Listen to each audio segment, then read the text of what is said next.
example. When things get hard in life, you just keep swinging as hard as you can. You fight. That's our culture.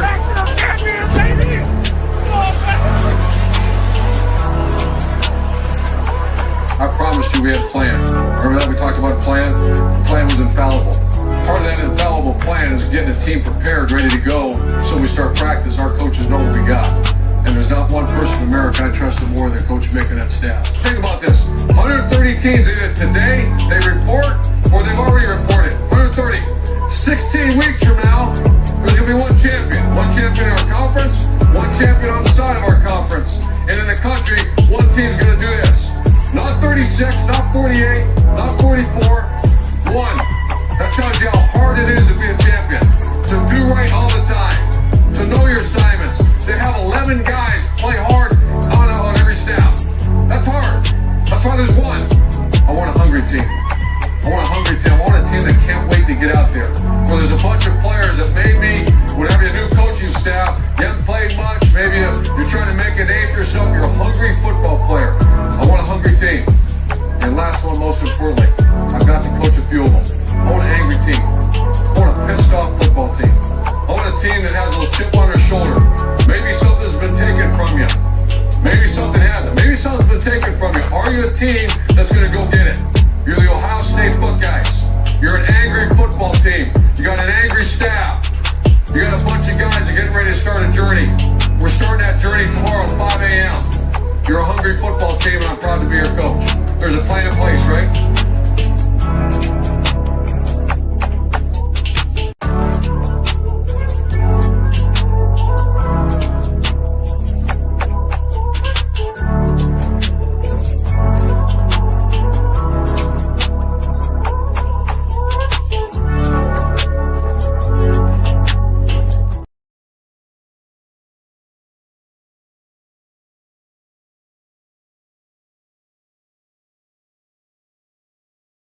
Whoops.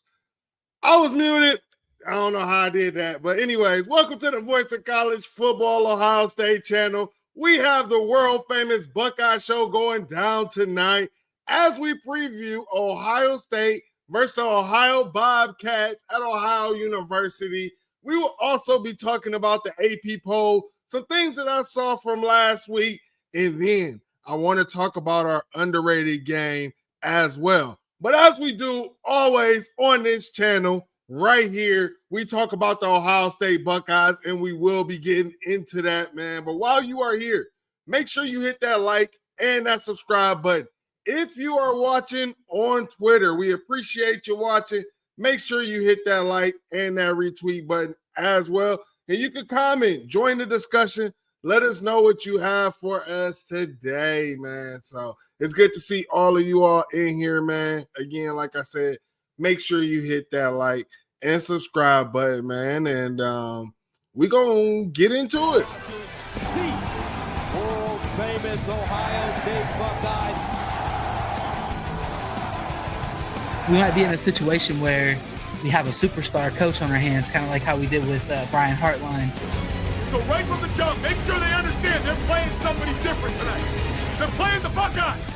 They're playing the Ohio State Buckeyes. Being the Buckeye, there's nothing better, bro. All right, man. Let's get into it. Man. Colorado, they were expected. I had basically been working on my outline all week, and they were expected to start their third string quarterback, Ryan Stubb, but sounds like it is official. He will be starting this week. Let's see what Colorado can do if they can bounce back. Would hate for my boy Coach Prime to have a decline. But the biggest news and the biggest upset of this weekend already is the Florida Gators, man. And you heard all the hype. I mean, I'm probably one of the guys that hyped you up about DJ Lagway.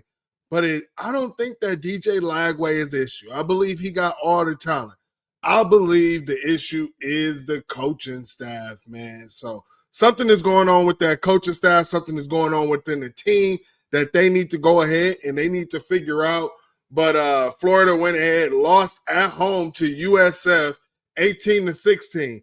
Let me know in the chat. What do y'all think about USF? I don't think that they're going to be sneaking up on anybody going into this week at all when they go up against Miami, but they have 2 big wins, some of the most impressive wins right now in college football. When you're talking about at least two impressive wins, it's USF. So I know a lot of people are saying Billy Napier will be fired, but the school is backing him.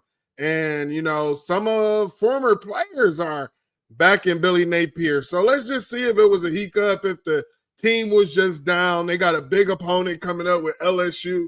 So we're going to see how that go, man. My players of the week, yes, my guy, the Rob Farver said it. USF is well coached.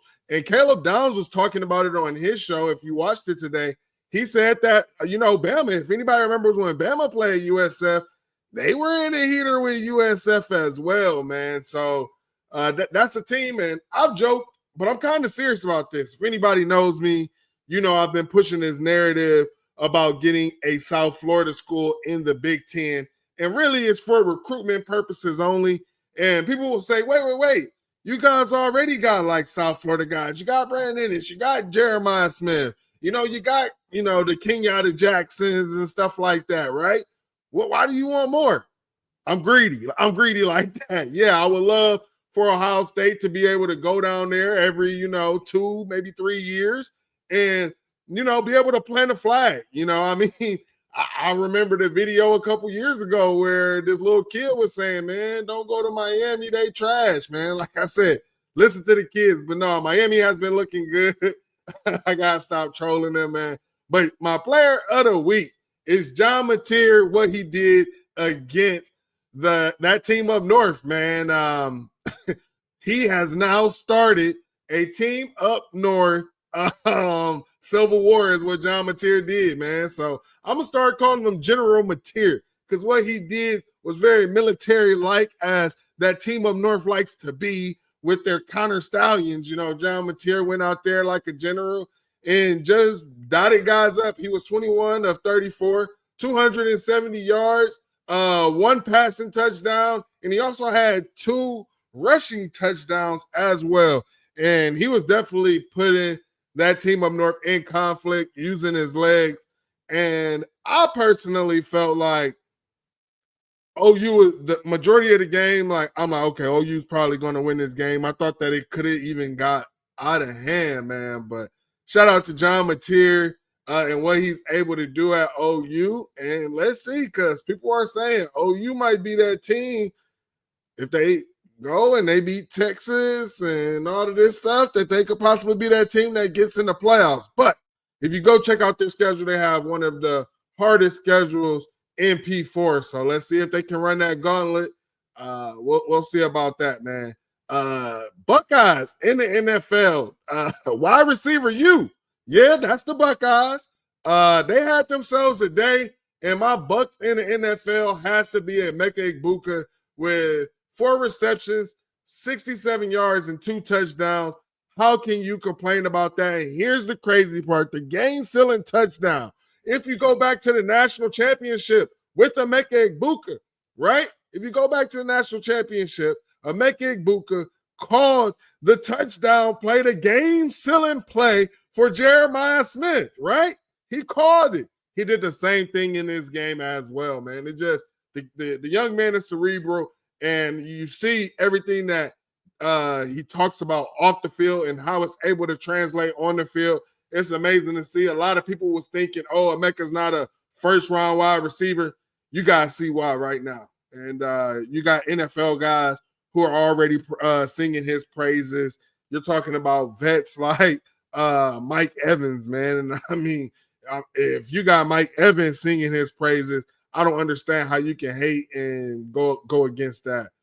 You just don't know football. But for our Big Noon fans, you will be without Dave Poyar this week. He posted that he will not be on the Fox broadcast. There's a rumor going on social media that it has to do with the Joey V stuff, or that is, you know, him talking about the Bryce Underwood. We don't know. To be honest, I don't care. I've been watching Game Day. It's been pretty exciting. Pat McAfee does his thing. So for all of you all, I don't know how y'all feel. Let me know in the chat how y'all feel about it. Will you check out Big Noon? Because I know a lot of Buckeye fans are saying, hey, I'm not going to watch Big Noon or whatever because Dave Portnoy is on there. But will you check out Big Noon now that he's not on there, man? So, I mean, hey, the Rod said, I won't watch Big Noon regardless. They still paying that man. They still paying that man. So, yeah, bro. Definitely. What else? Now, Sharon Moore is going to start serving his 2-game suspension. I believe they got Central Michigan this week. So it's a cupcake. They got Biff Poggi will be serving as their interim coach or whatever during Sharon Moore's 2-game suspension. Let's see how this goes. I don't think that the Central Michigan game is going to be an issue. Maybe that Nebraska game, I think is going to be bigger than what Team Up North fans thought in the beginning, man. Shout out my guy Jam and the Rod Farver. They always support and always hanging out with me, man. Again, while you're here, hit that like and subscribe button. While you're here, it costs you nothing. And again, you can always check out our content. You have Mark Rogers doing shows right here on Wednesdays at 11 a.m. You can also catch my guy Garrison on Mondays and Thursday, Ohio Prime Time at 7 o'clock Eastern Time as well. And then you can catch myself and Garrison for the Ohio State post game. So we go live directly after that. So again, like I said, hit the subscribe button and then hit this notification bell over here. So that way you know exactly when we go live right after the game to break down the game and what we saw, talk about these young players as well. So make sure that you go ahead and you do this. Now, I have a video that I want to play for you all. I kind of been waiting all week, and anybody who's been following me knows how much I have been against the AP poll and why I have been against the AP poll. And a lot of people have told me that my reasonings for being against the AP poll were not valid. Well, watch this and let me know if I'm valid now. But as far as what my votes are and what my process is, I wake up early in the morning after covering a game late in the night before. Don't want to go too much into my progress or process or logic, but I will say I appreciate everybody's interaction on social media and all of your feedback. There's tons of people that vote on the AP poll, and it's not a perfect system, but at the end of the day, no matter who you pick, it does even out because there's so many people who vote. And like I said, it's really fun for discussion. It doesn't, probably matter in the end, but I'm glad that people are having a really good time with it. All right, man. And I also want to give a shout out to my guy, the Rod Farver, because he made a very good point. And before we hate on this girl, she wasn't the only one with bad rankings. And he is 100%, actually not 100%, he is 1,000% right, because hers ain't always the ones that I'm having an issue with. It's a lot of these men who I'm having an issue with. The AP poll is bad. And just for her to sit there and say, hey, it doesn't matter. When these schools, when they recruit and they got these kids coming in the building, and they have these signs of how many times they've been ranked in the top 10 or in the top 25 in the AP poll so that they can show that their program has been relevant. It means something. It's something that these programs can stand on. It's something that these recruiting departments stand on. It's something that helps get these people exposure. You say it doesn't mean nothing, but that first week of that college football playoff committee, it means something. Because they definitely going off of that. Sometimes it barely changes. I don't understand. Here's my thing. You get paid to cover college football. You signed up to do this vote. To say, oh, it doesn't care in the grand scheme of things, or, oh, it makes for good stories, just tells me you're trying to push narratives. You don't care. You have no standards about yourself. And a lot of them don't. You can go on my timeline and look where I had a discussion with Andy Stapleton and him basically saying he doesn't care. It's clickbait for him. So how can you take these people as credible analysts, credible sources, or credible anything when they don't care and they don't hold themselves to a standard? I mean, if I got paid to just cover college football, shouldn't I just be a little bit more accurate than most people? I sit here and say I study the game. I sit here and say I watch the game. If I actually did that, wouldn't it reflect in my work? So I'm just letting you guys know, man. These people are a joke, man. They are a joke. And yes, the AP poll has always been bad. I have been a proponent of let's not rank people. And you have your people who are biased, right? You got people who just don't like Ohio State. So they're not going to rank Ohio State as number one. You see that. You got some people, even though Penn State had a down performance, they still like, oh, I think Penn State's the number one team, even though they didn't look dominant in certain areas, right? Against a cupcake. It baffles me. Yeah, I'm not trying to go in too much on her, but it's just the entire AP poll. I don't understand how people, tout themselves on this. And SEC fans are some of the biggest ones who love this AP poll. And it's like, oh, the SEC they love talking about the preseason. We got like 5 teams in the top 10. That's why we so deep, man. We about to go through a gauntlet and stuff. But at the end of the season, you don't. At the end of the season, you don't. So is it really a gauntlet? I mean, we should have seen 5 teams in the college football playoffs, right? We should have seen 5 SEC teams, right? Didn't happen. Come on, man. I'm trying to tell y'all. But we're going to get into this Ohio State stuff and their next opponent in Ohio University. But before we go ahead and do that, we got some house cleaning things to go ahead and take care of. Get your business, product, service, or personal brand to the next level by partnering with the voice of college football. See what our partner Win Agency has to say about his sponsorship experience with us right here on screen. Let's discuss how you also can reach your target market. Contact us at sponsorships at vocfb.com today. Again, that is sponsorships at vocfb.com. All right, man, let's get into it. What's going on, Buckeye Nation? How you feeling? Let me know, before we start previewing, let me know how you felt about that Ohio State Grambling game. And tell me this, what young player has you so excited about the future of this program? Not just the future of this season, but the future of this program. What young guy did you see get you excited? Let me know right there in the comments, man. I would like to see that, man. My guy Jam says, settle, Mike. I'm worried about your blood pressure. And you are right. The AP poll does matter the first week of the college football rankings, man. And we getting it. I see, I know people was going to say Bo Jackson.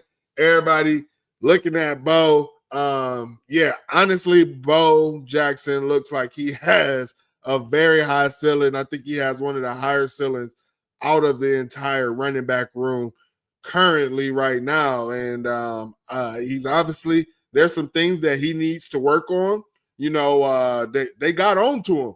Very, very tough, fumbling the ball out of bounds. And they're saying, hey, if it had to cross the goal line and you fumble that ball, that's touchback. That you turn the ball over to the other team. So that's just some things that he got to work on. I believe pass protection is another thing that he has to work on. But I tell you this, by the end of the season, by Team Up North game, I definitely will hope to see Bo getting a lot and a heavy amount of dosage. But again, that is on Bo. Bo is going to have to take those next steps, man. Another young guy that people are talking about is Julian Sand. What Julian Sand is just doing, I know he had the one interception. Some people want to troll about the one interception and stuff, but it was his only incompletion of the day. Yeah, you could joke and say it was completed to the other team. And here's the great thing about it. For one, I'm glad that it happened against a cupcake.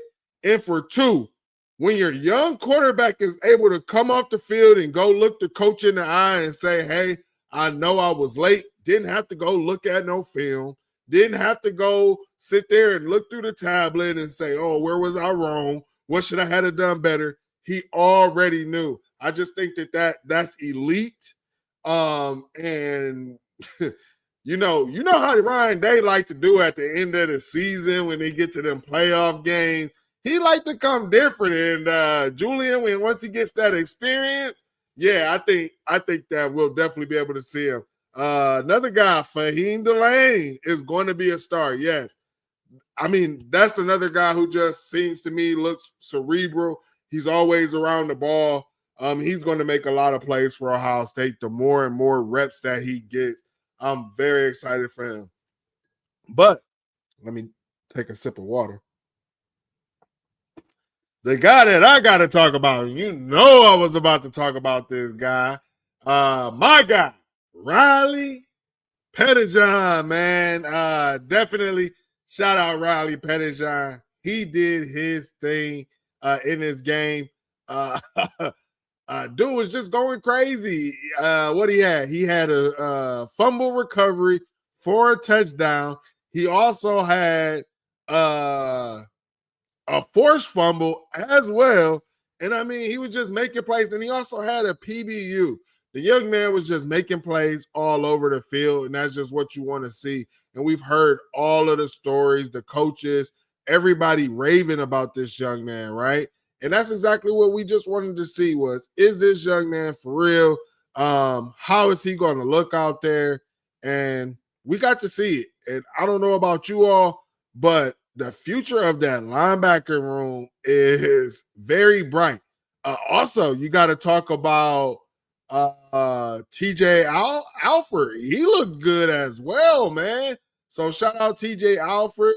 Very excited to see his future and excited to see again what these young Buckeyes are going to do, man. So, I mean, you guys, a lot of you all were complaining about recruiting, complaining we missed on this guy, complaining we missed on that guy.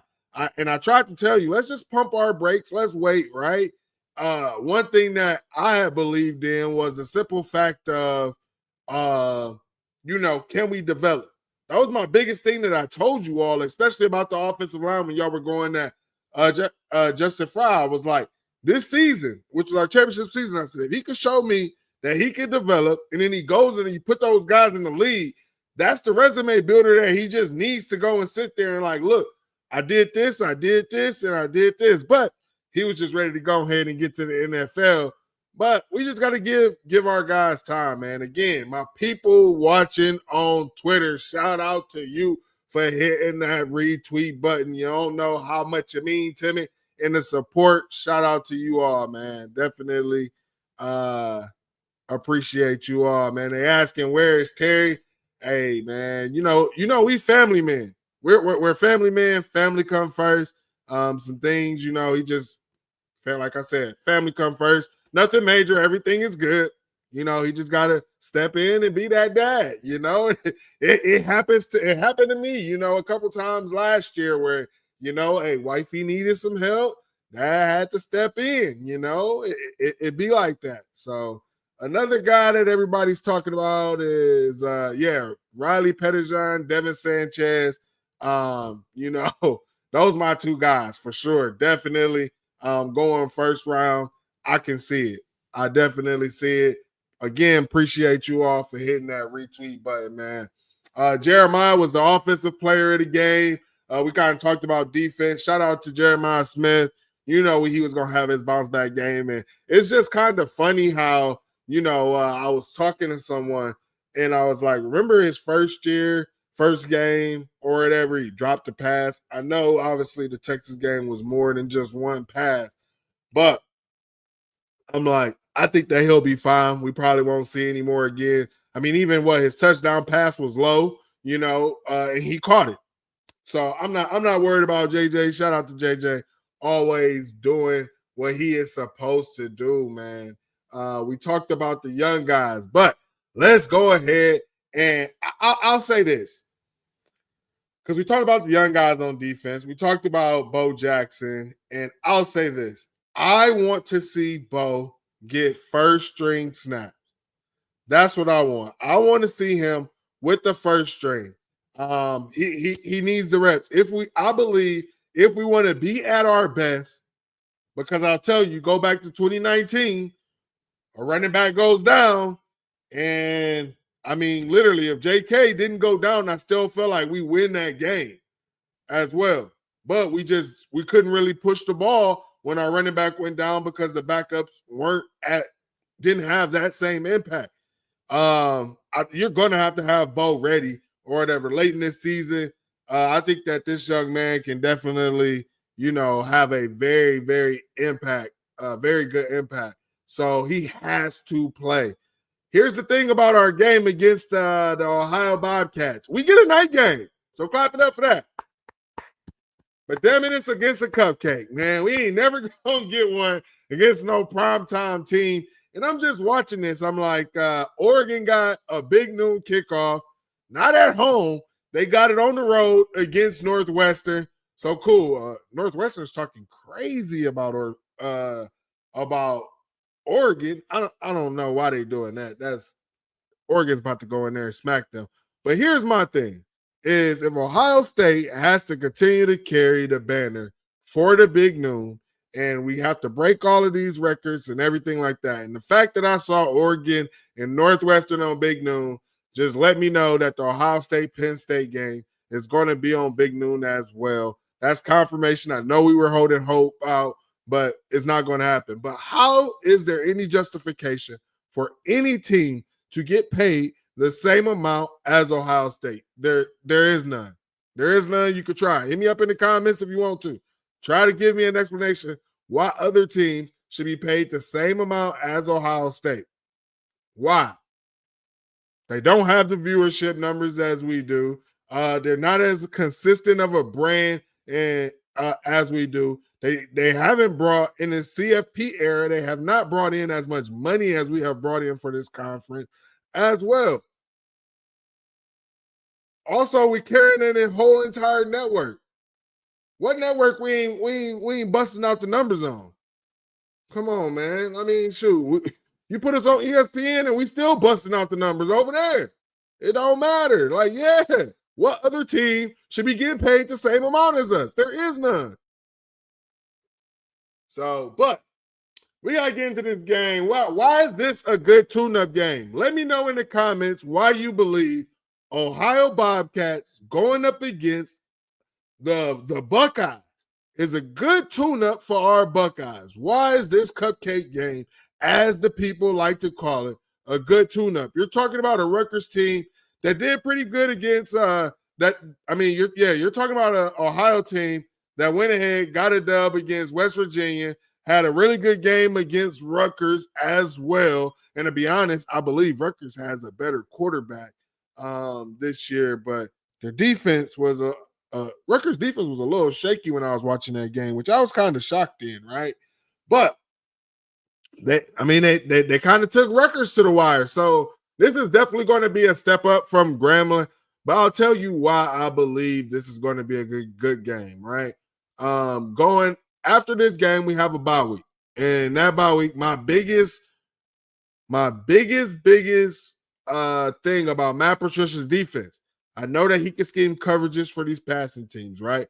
I believe, even though we haven't seen it, these run-style teams that probably want to be heavy run, I believe that he could dial that up and got different stuff for that. And I'm not worried about, like, with our linebackers and the freaks that we got or whatever on the front seven. I'm not going to worry about that with Matt Patricia, right?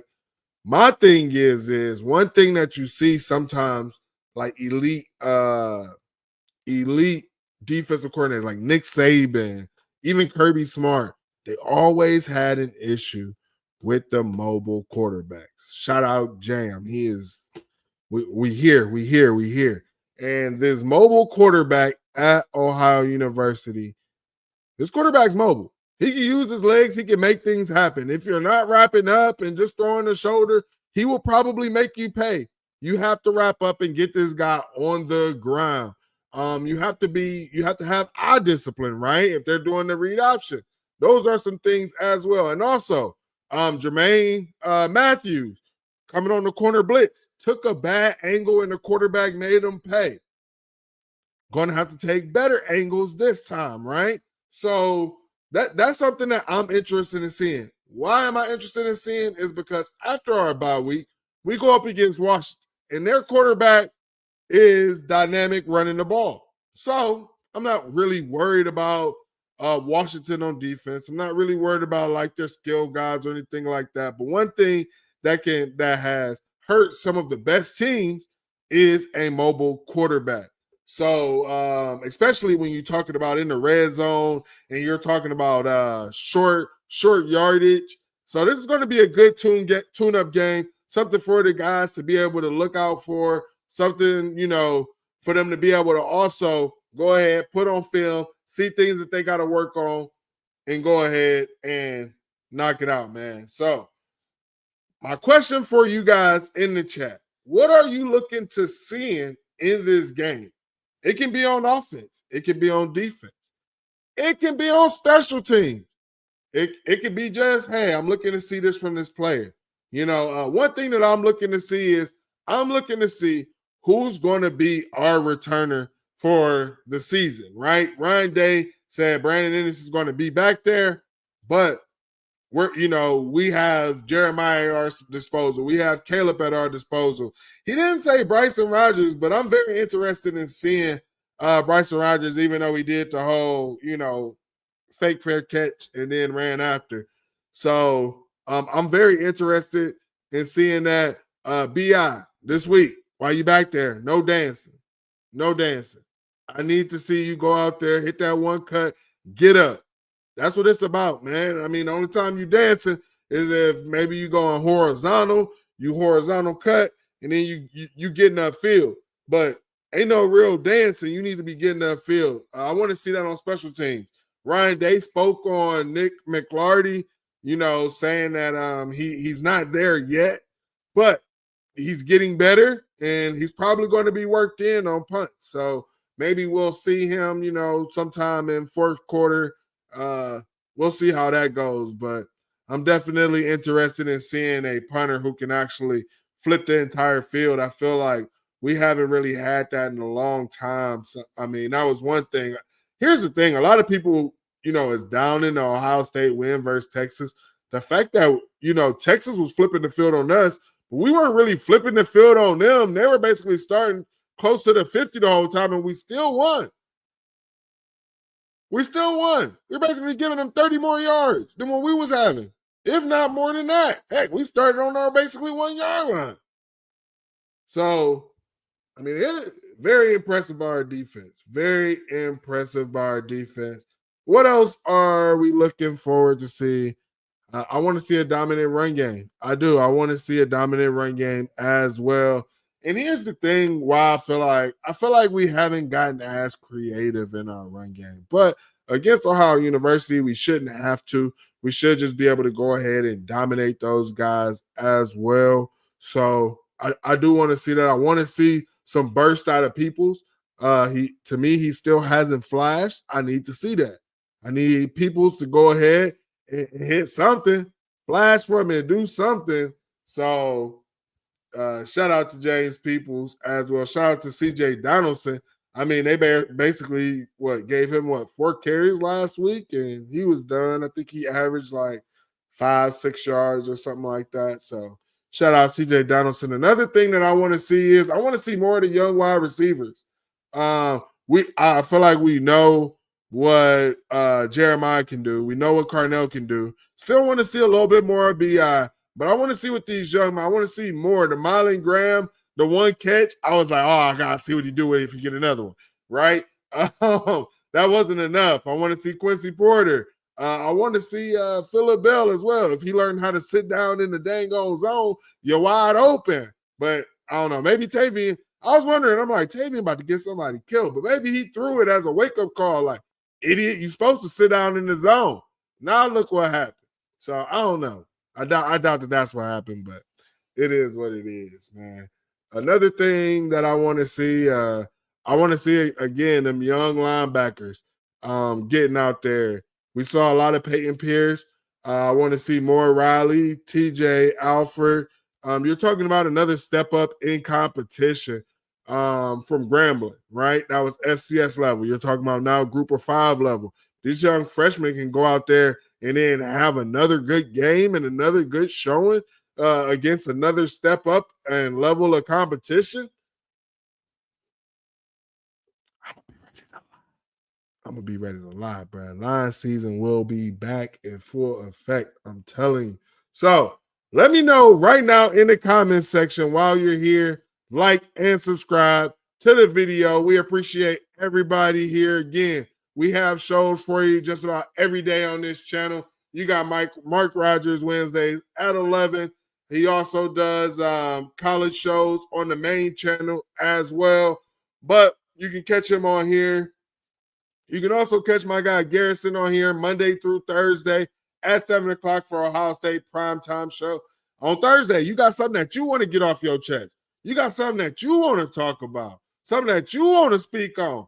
You got something that you want to give praise and you want to go on the record. See, here's the thing. A lot of people like to talk and like to type, but they don't want to go on the record. If you want to go on the record, come join Garrison right here tomorrow at 7 o'clock, man. So hopefully we'll see you there. Hopefully Garrison listened to me and got that hottie toddy together and got that tea like I told him and did that twice a day so that he's feeling better. So everybody be praying for my guy Garrison. Hopefully that he's feeling better and then also that he'll be able to join us on the post-game Saturday as well, man. Again, what is your score prediction? I'm going to go, well, we went 70 last week. Let's go 56-7. And I don't even know why I'm saying 7. Because I really think that they could shut them out. But some good, goofy stuff happens, and I'm just going to say 7. So put me down 56-7. That's what I believe the score is. My guy Rod said 42-10. We're going to see. We're going to see. I think it's going to be a good game for our guys, man. Again, I appreciate all of you all. We're not done. We still got more because we still got to get to our underrated games of the week as well. But before we do that, check out this check out our commercial. College football is even more exciting when you've got some action on the line, and the games are even better when you're cashing in.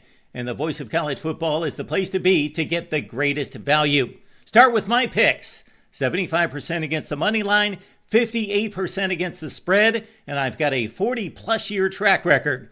11-0 in the college football playoff for me last year against the money line, 8-3 against the spread. And I'm just the warm-up act. Steve Merrill of Wager Talk is our ace in the hole, show stopper. 7 years with the Voice of College Football, over 30 years in the industry. Steve gives us analysis on all the big games, but you can't miss Steve's weekly under-the-radar pick. 28-12 against the spread the last 3 years.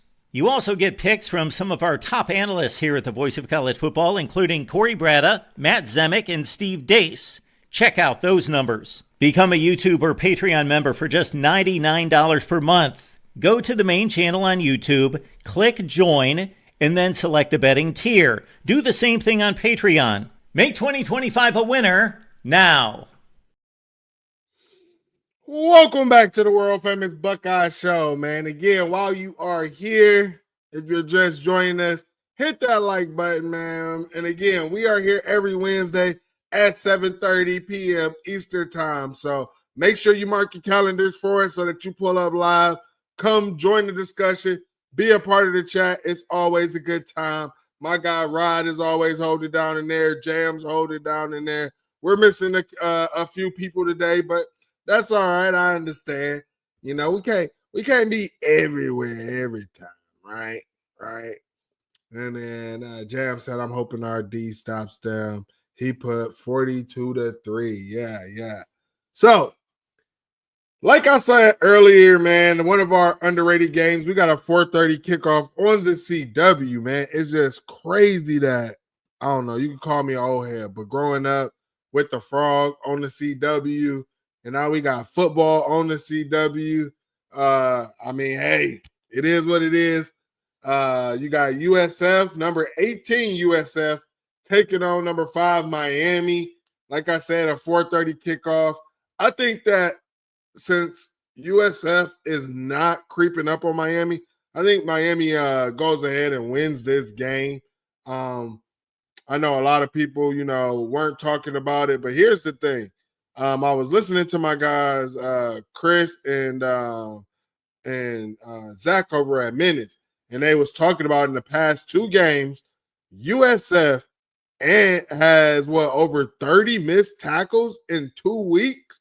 Miami is not the team that you want to do that against when you're talking about guys like Malachi Tony and all of the crazy weapons that they got there. And you're talking about a Mark Fletcher, a guy who is not easy to just take down. You don't want to be missing tackles against this Miami team. I think that this game could get ugly, and boom, USF could end up being out of the rankings. But again, like we said earlier, they are a well-coached team. Who knows what they could possibly be scheming up. I'm very interested. I do still think it's an underrated game because who knows? USF has been shocking us these past 2 weeks. They could also shock me this week as well. So another underrated game. Now, this is the one that I think no one is talking about, and that is Arkansas at number 17, Ole Miss. This is going to be a 6 o'clock kickoff on ESPN, man. And I tell you, I think that this is going to be a game. We watched Ole Miss have a battle with Kentucky. The offense of Ole Miss is rebuilding. They just lost their starting quarterback. They lost some pieces. And also, Ole Miss, they lost a lot of the guys who had that defense looking stout last year as well. Now, they did bring some weapons in. And here's a funny one. You have Jalen Braxton, who's a transfer, who transferred into Ole Miss from Arkansas. So Arkansas is definitely looking to get some blood, but I also know about Jalen Braxton, and I know that he kind of wants some payback against Arkansas as well. So I'm definitely looking forward to this game. You all should be too. Arkansas is rebuilding as well on their defense, but here's the thing. You got for a while, right? For a while, Arkansas has not had the same offensive coordinator in back-to-back years and also the same quarterback in back-to-back years. And then an offensive coordinator that actually knew what the heck they were doing. You got Bobby Petrino back there, and I felt like last year Arkansas issues was on offense, the offensive line, and then the quarterback, Taylor Green, not being on time with his throws, right? He would be late, and that's where his interceptions and turnovers will happen, right? If he fixed that, which it kind of looks like, they haven't played anybody, but it does look like he kind of fixed that. We're going to see against this rebuilt Ole Miss defense as well. Who knows? Could this possibly be a shootout? But the thing is, I just feel like Ole Miss is rebuilding on their offense and their defense. So we're going to see. A lot of people have told me, hey, man, Arkansas, they do this all the time. You just never know. They come out, they look good, and then when they play somebody for real, they don't show up. But I think that it could change. My guy Jam said Arkansas isn't going to win. And here's the thing. I'll say this. If Arkansas doesn't win, that's fine. What if they keep it a close game? Shout out my guy Steve. Is that okay? If it's a close game, what would be acceptable for them to lose to a ranked Ole Miss team? Because Ole Miss murdered them last year in Fayetteville. What would it have to be for Arkansas if they lost this game for people to say, oh, that's respectable? They might still pop somebody this year. Because remember, we're saying that, hey, they could lose this game or Arkansas isn't going to win this. But they beat a team in the SEC that represented, they beat a team in the SEC that represented the SEC in the college football playoffs. Now, as an Ohio State fan, we can say, oh, yeah, it was just Tennessee. But in the SEC, it means something to them. because that Tennessee team beat up on other SEC teams. So, I mean, we can sit here and say, oh, they ain't going to win. This is a game, if you're betting, I would just stay away from. I would not count on it. Like I said, I ain't counting on it. Ole Miss didn't look too good at Kentucky. And I don't believe that Kentucky is really that good. I think Arkansas is a better team than Kentucky. So we'll see. We'll see. Now, top games of the week. This is going to tell us a lot about some teams.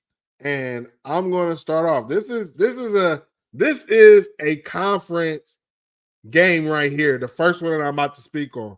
This is for the conference.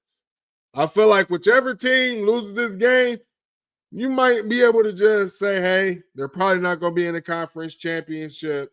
And they could just be that team if they go ahead, win out, or, we see how it goes. They could make the college football playoffs, but you got number 6, UGA, at number 15, Tennessee, 3:30 kickoff on ABC. Now, here's the thing with this. Everybody's talking about, what was it? Who did they go up against? Austin Peay. Georgia didn't look too good against Austin Peay, this and that, and da-da-da. Well, to be honest, if you go back through Georgia's schedule, there's multiple times where you'll see Georgia sleepwalking and playing with their food. You can go back to the year they won a national championship. They basically got into like a field goal off with Mizzou. And at the time, I think that was maybe Eli Drinkwit's first year. Like, Mizzou wasn't really that good, right? And they just got into like a field goal off with them until the last minutes of the fourth quarter. They was able to score a touchdown and win the game, right? So I'm not about to sleep on Georgia, but this is going to tell us, is Georgia for real? It's Tennessee. Tennessee, right now, they feeling like they got the best trade. No Nico. Now, I'll tell you this. Again, in the college football playoff without Nico, Tennessee does not score a touchdown in that college football playoff game. So now they're playing a top-tier opponent. What's his name? Joey Aguilar over there. Let's see what he do. Let's see what Tennessee do. Tennessee kind of, like I said, they feel like they got something that they're able to build on. I know a lot of people are saying that they are not sold on UGA at all right now. So we'll see. We will see. Like I said, this is the game I know a lot of people are betting people. Right now, it's just we don't know what these teams are right now. So, and again, like I was telling you about the AP poll, like why it's not respected. We got to allow these teams to go up against people, play the game, see what they are. And I know a lot of people like seeing Ohio State versus Texas game, week 1, week 2, week 3, but I really don't. This is a conference game, so can't complain about that, but I really don't. I'd rather see teams, playing in that week 4, week 5 matchups, because the reason being is they're probably a better team. Like, obviously, the Ohio State team that we saw week 1 isn't going to be the same one week 5, right? That doesn't make sense. So, it's the same thing, vice versa. It's not going to be the same Texas team that we saw week 1 once week 5 or week 12 or week 13 happens. Another one of my top-ranked games is number 16, Texas A&M. Take on number 8, Notre Dame, 6:30 kickoff on, you already know, NBC. So, we didn't get – this is why we did not get the NBC game and why we have to watch on the Peacock because, Notre Dame get priority over us when it comes to NBC. CBS should have took our game or something, but it is what it is. This is again, a game Notre Dame – if they start the season 0-2, would definitely be a shame. And this is the one, like I told you, last one is for, like I say, the conference championship game. This right here is a playoff game. If Notre Dame loses this game, no playoff talk, no none of that. They're just going bowl game. That's it. Bowl, that's all they can do. And here's the thing. It wouldn't even be bad for Notre Dame if they missed the playoffs this year, because I feel like they can miss it this year and then be right back in it next year. They have some things to work on. They also have a young quarterback. I'm very interested. A lot of people were saying Texas A&M. Texas A&M actually last year had a chance to make the college football playoff, and I also believe they had a chance or an opportunity if they had won one or two of their games, they would have been in the conference championship game, which, whether win or lose, we saw they didn't punish anybody who made it to the conference championship game. So was Texas A&M able to build on that? Was Mike Elko able to build on that? We've heard really good things about them. So, that could be scary. There were some things that I didn't love about Notre Dame. Notre Dame didn't seem to be able to get their run game going. Also, looks like they have some O-line issues, weren't able to block. It was one game, but, you going from that one game against Miami, now you turn around and go Texas A&M. Like, I know y'all done lost to some cupcakes, but dang, y'all probably should have put a cupcake in between that, man. I feel bad for Notre Dame. They could possibly miss it, man. But again, if you have any underrated games, let me know. I check the comments. So if you missed the live show and you put a comment down there at the bottom, I go check them. So if there's a game that I need to be watching, because y'all know I do the split screens, all of that. I'm trying to watch all the games. When there's a commercial, boom, I just like to be able to turn my head, go watch this game, all of that stuff, man. So let me know what game I should be watching. Again, while you're here, hit that like and subscribe button. Again, if you're watching on X, make sure you hit that retweet button. It helps us out. It costs you nothing. Shout out my guy Steve, again, hitting that retweet button. Like I said, it costs you nothing. It helps us out with the algorithm, helps this channel grow as well. And with that, man, I have nothing else for you. Love you all, man. Just stay prayed up out here, man. I'm just looking forward to this weekend and being able to, go out there, play some flag football in the morning and watch some football on Saturdays, man. So love y'all, man. Just stay prayed up, stay in tune with your family, and just pray for our country, pray for this world, man. But with that, I'm out of here.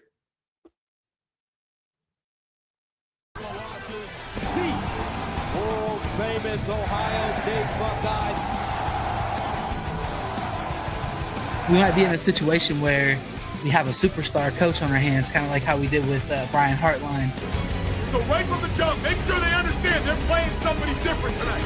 They're playing the Buckeyes. They're playing the Ohio State Buckeyes. Being the Buckeye, there's nothing better, bro.